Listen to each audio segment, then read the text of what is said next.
Controversial ngayon ang Commission on Higher Education matapos mag-resign ng isang opisyal ng ahensya dahil umano sa manumalyang 10 billion peso Philippine-California Advanced Research Institute of PICARI project. Pero giit ng Department of Budget and Management at CHED, legal ang proyekto at nahaluan lang ng isyong politikal. Nakatutok sila Laro.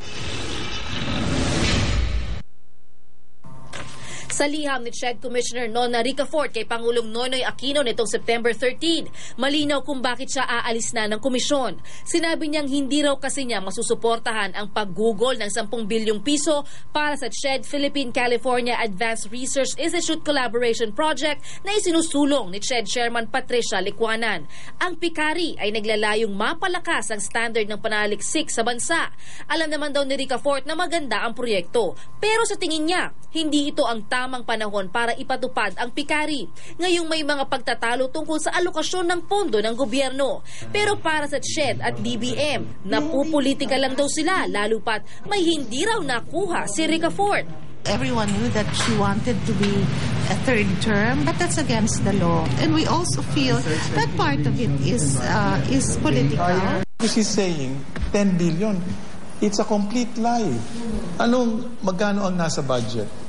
1.9 million. Sinabi niya, I resigned because of this. What is the real picture? His appointment was not renewed.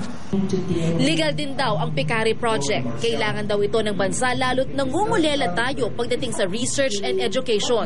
Target kasi nitong makahanap ng solusyon para madaling magamot at ma-check ang mga sakit na problema sa bansa. 90 to 95 PhDs in physics with the population of 100 million.